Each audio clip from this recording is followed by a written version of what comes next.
Hello everyone.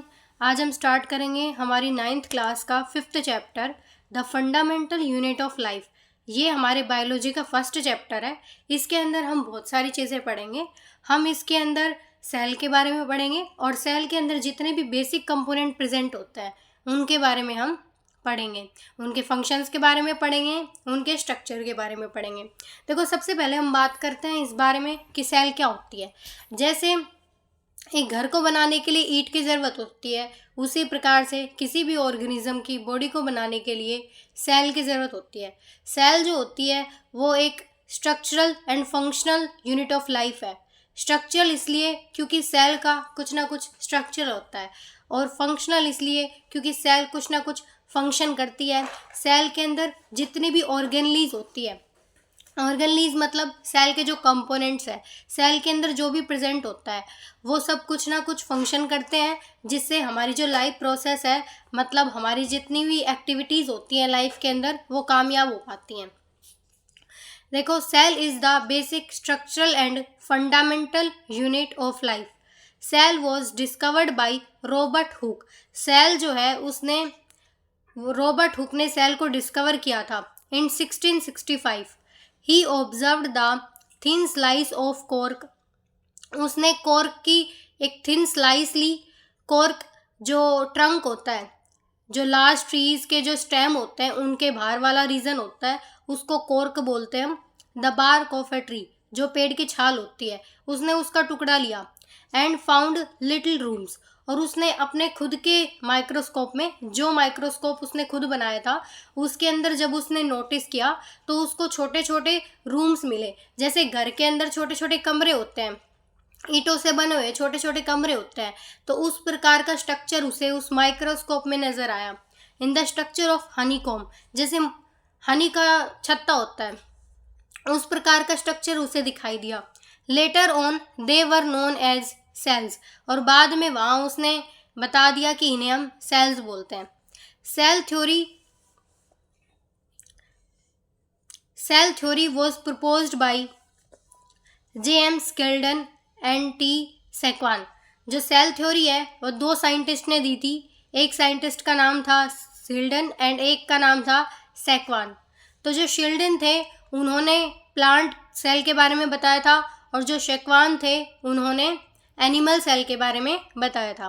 The cell theory was further expanded by R Virchow, और जैसे ही शिल्डन और शेक्वान ने सेल थ्योरी के बारे में बताया, उसको और एक्सपेंड किया आर विर्चो ने, उसके बारे में और स्टडी करी बाय स्टेटिंग, और उन्होंने बताया omnis सेलुला A कैलुला।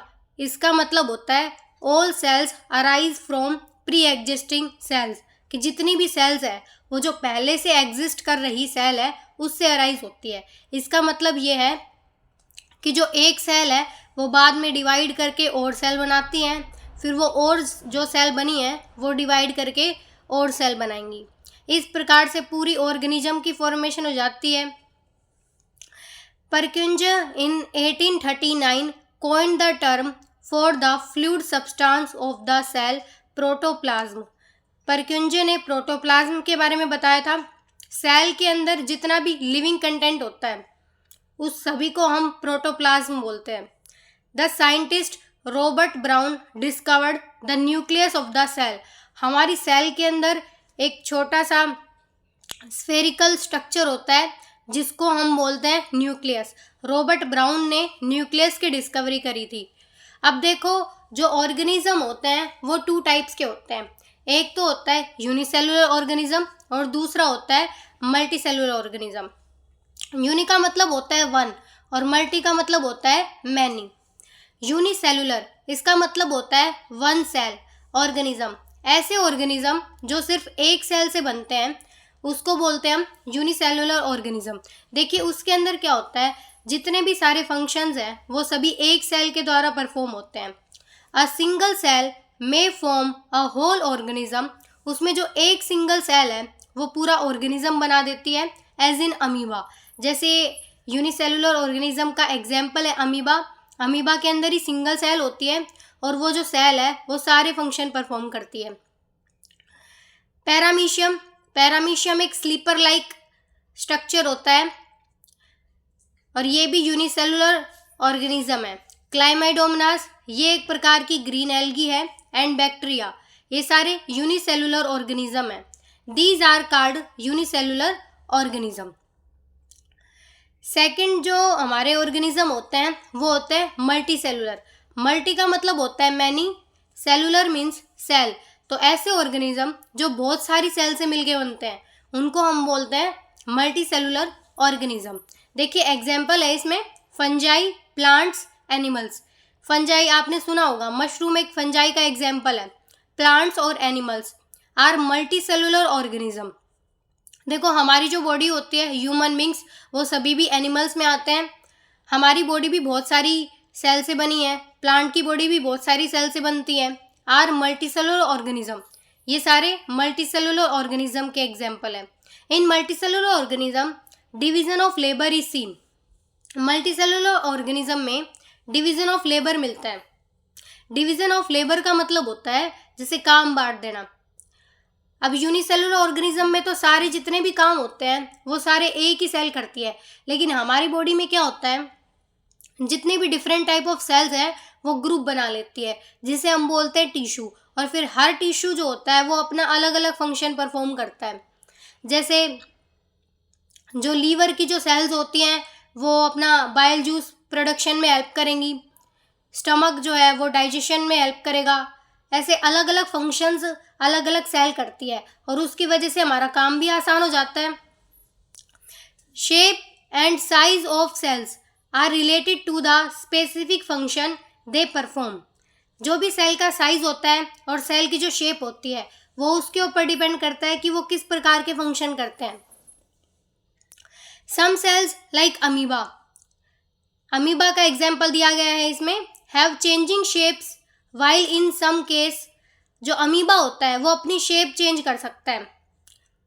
While in some case cell shape would be more or less fixed. For example nerve sales.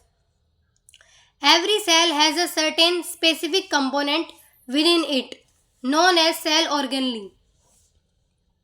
देखिए जो हर एक सेल होती है उसके अंदर अलग अलग ऑर्गेनलीज होती हैं, मतलब अलग अलग कंपोनेंट अलग अलग पार्ट होते हैं उसके अंदर, जिसे हम बोलते हैं cell organelle. These organelle carry out some very important functions in cells. ये जो अलग अलग ऑर्गेनलीज हैं वो अलग अलग फंक्शन करती है, मतलब हमारी सेल के अंदर जो भी कंपोनेंट प्रेजेंट है, जो भी स्ट्रक्चर प्रेजेंट है वो अलग अलग फंक्शन करता है।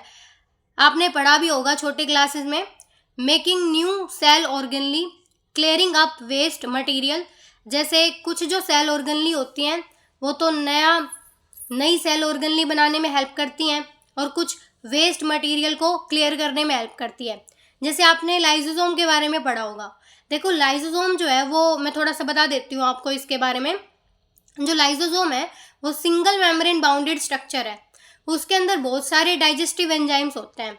अभी वो क्या करता है, जैसे अगर मान लो कोई सेल डेड हो गई है तो वो क्या करता है, उसके अंदर जितने भी डाइजेस्टिव एंजाइम है वो बाहर आ जाते हैं और फिर उस सेल को एंगल्फ कर जाता है, मतलब सेल को अंदर ले जाता है अपने और उसको पूरा कंप्लीटली डिस्ट्रॉय कर देता है। और उसकी वजह से बाकी की जो सेल्स है वो बिल्कुल भी अफेक्टेड नहीं होती हैं। तो इसलिए हम लाइसोसोम को सुसाइडल बैग भी बोलते हैं।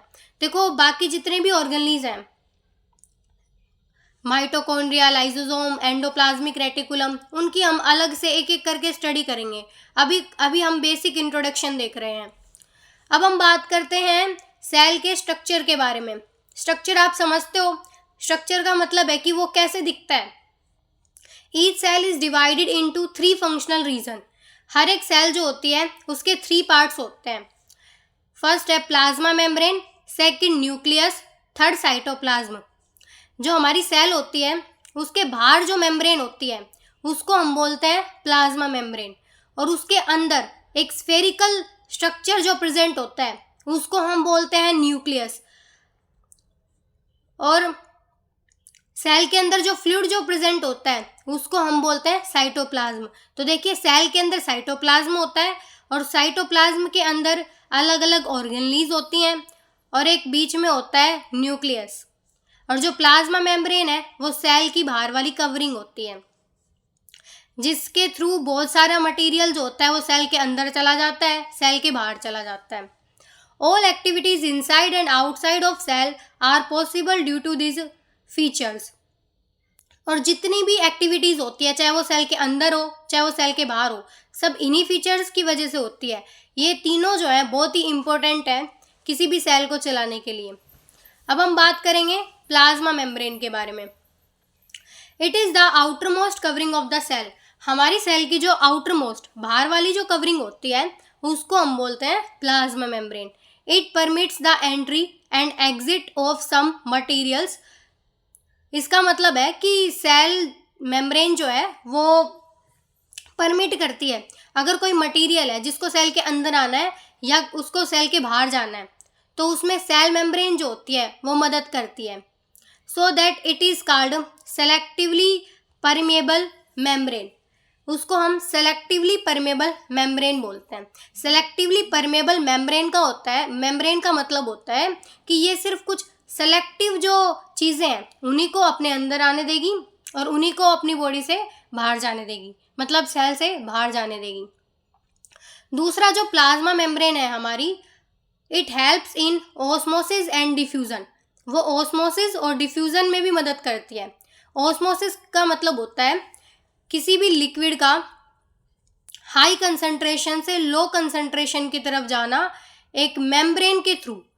आपने देखा होगा, आप जब किशमिश को पानी में डाल देते हैं, किशमिश को हम बोलते हैं रेजिन्स, जब आप उसको पानी में डाल देते हो तो फूल जाती है। उसका कारण यही होता है कि जो उनके अंदर सेल मेम्ब्रेन होती है, देखो वो भी सेल से बना है, और उसके बाहर जो सेल मेम्ब्रेन है वहाँ पे जो बाहर हमने वाटर डाला है वो चला जाता है सेल के अंदर, और उस वजह से वो सेल हो जाती है स्वेल, मतलब फूल जाती है।